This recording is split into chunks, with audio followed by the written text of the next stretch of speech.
A missão pública de cobertura de comissões processantes são muito longas e cansativas pela natureza do próprio procedimento. Imagina a defesa, o advogado Jefferson Daniel Machado está aqui há várias semanas analisando centenas de documentos e vai nos ajudar nesse registro público também, lógico, de observação do ponto de vista da defesa, de todo esse percurso que nem sempre ou muitas vezes o público não acompanha.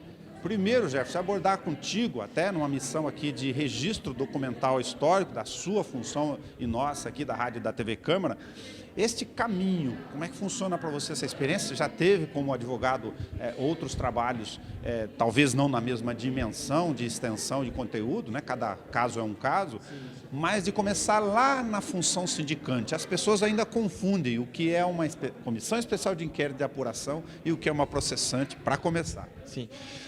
Na realidade, primeiramente falando a respeito da experiência, né, das experiências vividas já dentro desse mundo, né, jurídico-político, já tive outras experiências, né, conforme você bem mencionou, que serviram, obviamente, para agregar conhecimento, agregar maturidade também no desempenho da minha função, e isso eu acho que dentro desse mundo é importantíssimo, né, e também falando a respeito do dia a dia, né, do que acontece aqui. O funcionamento de uma comissão processante, na verdade, antes da comissão processante vem a comissão especial de inquérito, como o próprio nome diz, é uma fase de inquérito, onde não há a observância dos princípios constitucionais do contraditório, do devido processo legal, da ampla defesa. Nessa fase, é uma fase de coleta de provas preliminares, né? Então, para se verificar se há ou não indícios de algum tipo de ilícito, né? E aí, depois disso, então, se delibera pela abertura ou não de uma comissão processante, e dentro da comissão processante, sim, é um ambiente apropriado para a produção de prova, né, onde deve-se haver, de forma absoluta, o respeito aos princípios do contraditório, da ampla defesa, do devido processo legal. E, nesse sentido, é que os trabalhos são desenvolvidos, né? Nós procuramos destacar dentro da denúncia os pontos centrais dela, para, durante a instrução processual, que se dá dentro da comissão processante, produzir prova em sentido contrário a cada um desses elementos. Então, de uma forma geral, é assim que funciona, para que ao final disso tudo, a gente possa, então, formar um convencimento, né, formar a convicção dos vereadores e aí de forma favorável sempre à nossa atuação. Esse é o trabalho.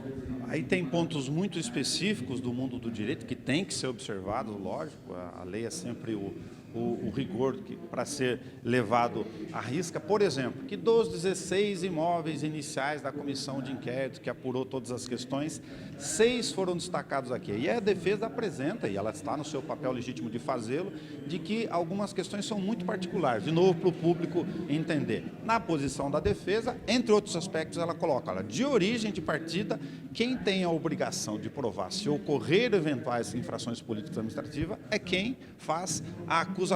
É isso? Sim. Um dos princípios vigentes, constitucionais inclusive, é o princípio da inocência. O ônus da prova incumbe a quem alega. Então, quem está fazendo a acusação, no caso o denunciante, não a comissão processante, é que deveria ou que deve trazer elementos suficientes a uma condenação, né? Então, é assim que as coisas devem ser conduzidas. No entanto, dentro dessa comissão processante, não bastasse a inexistência de elementos condenatórios, nós ainda produzimos dentro da instrução processual um rico conjunto probatório no sentido de demonstrar a absoluta ausência de qualquer fundamento da denúncia. Então, nós fomos muito além daquilo que constitucionalmente nós precisaríamos ir. Não tão somente demonstramos a ausência de fundamento da denúncia, como, através de outras provas, nós demonstramos também que tudo foi feito dentro da mais absoluta regularidade. E é por essa situação, é por essa condição que nós conseguimos alcançar, que nós temos plena convicção de que, ao final, essa denúncia vai ser tida como improcedente. Um aspecto importante de ser destacado dentro dessa comissão processante é que o relator, ele simplesmente desprezou todas as provas que foram produzidas dentro da comissão processante. E isso é um fato. Basta você ler o relatório dele e você não vai conseguir identificar sequer um apontamento relacionado às provas que foram feitas dentro da comissão processante. Então, para que serviu a comissão processante? Se o objetivo dela era justamente permitir o contraditório, a ampla defesa e o devido processo legal. Foi só pro forma? Então, esse é o questionamento que fica e é fundamentado nisso tudo que nós confiamos que, ao final, os vereadores vão reconhecer a absoluta falta de fundamento da denúncia. Essa é uma questão técnico-jurídica importante para a gente fazer registro aqui do nosso papel, que eu repito, da missão pública de fazer a cobertura em mais de uma frente. Do ponto de vista técnico-jurídico, repetindo, na visão da defesa, quando foi apresentado o relatório final ainda à comissão processante, ele deveria ou tinha a obrigação de buscar o que foi alegado e confrontar com o que foi produzido durante o andamento desta fase? Com certeza, com certeza. Para que o relator pudesse concluir o relatório dele pela procedência da denúncia, ele deveria ter em que se apoiar e não simplesmente desprezar todas as provas que foram produzidas dentro da comissão processante. E, infelizmente, foi o que aconteceu, né? Então, e uma outra coisa importante da gente registrar também, né? Uma comissão processante, apesar de ela ter um caráter eminentemente político, ela tem também um aspecto jurídico, né? Nós dissemos, a doutrina diz que é um procedimento jurídico-político, porque o aspecto político, obviamente ele é determinante dentro da definição dos vereadores, mas não pode ser desprezado o aspecto jurídico, e nesse ponto nós destacamos especialmente as formalidades que devem ser observadas, e nessa comissão processante não foram, o rito foi absolutamente atropelado, e não obstante a isso, deve-se haver também uma justa causa para a cassação. E nós percebemos que sequer há justa causa para uma cassação. Então, por qualquer ângulo que a gente avalia essa questão, a gente entende que há muitos elementos aí favoráveis à defesa, inclusive para uma eventual necessidade de recorrer ao judiciário, né, se assim for necessário. Ou seja, aqui estamos caminhando, gravando esta conversa, indo para a parte final da leitura das 1.623 páginas para o julgamento em plenário dos 3 quesitos. Caso o resultado seja desfavorável, no sentido do quórum absoluto de 2/3, a defesa certamente vai se valer do seu direito de buscar o judiciário para esses pontos que estão sendo elencados. Nós temos uma estratégia muito clara desde o princípio, que é a estratégia da verdade. Nós pretendemos, com isso, alcançar a justiça, né? Entendemos que a justiça e a verdade caminham juntas. Não é possível que haja justiça sem que a verdade prevaleça. E, obviamente, tudo que nós precisarmos fazer para alcançar a justiça, nós faremos, né? Seja no âmbito aqui da Câmara, ou seja em outras esferas aí que eventualmente se fizerem necessárias.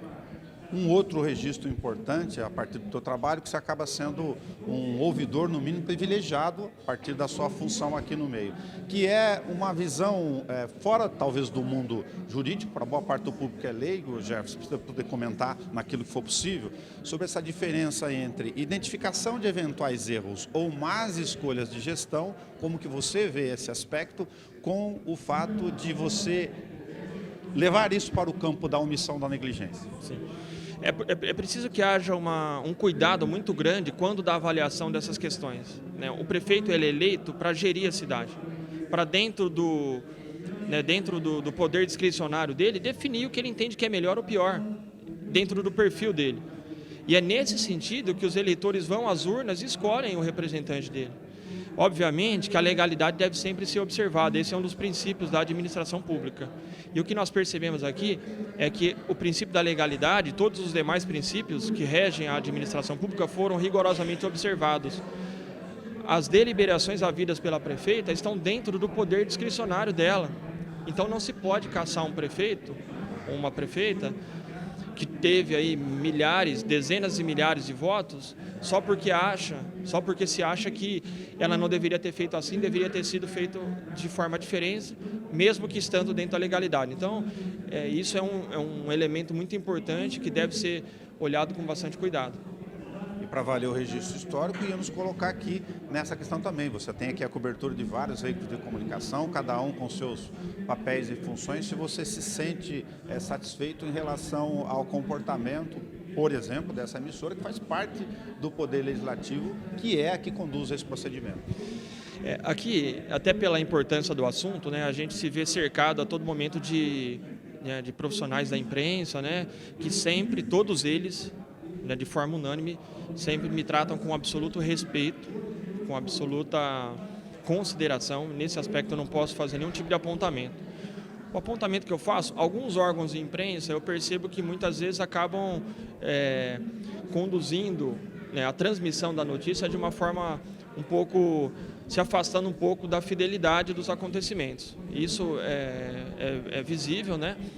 Mas a gente tem que saber lidar com isso, né? Isso faz parte do ambiente democrático. Falando especificamente da rede, né, da sua rede de comunicação, não tenho, pelo contrário, sempre com absoluta imparcialidade, com absoluta isonomia, com absoluta fidelidade aos acontecimentos. Sempre foi assim que vocês conduziram, né, a transmissão dos acontecimentos ao seu público. E eu acho que essa é a maior forma de demonstrar o respeito por eles, né? Eu acho que é assim que o jornalismo tem que ser feito. E eu aproveito para parabenizar vocês por tudo isso. Obrigado ao Jefferson pela condição. Ao vivo é o que acontece no plenário, é a presidência da Câmara. E aqui é o nosso trabalho de estabelecer, ouvir todos os atores desse procedimento até o seu julgamento final.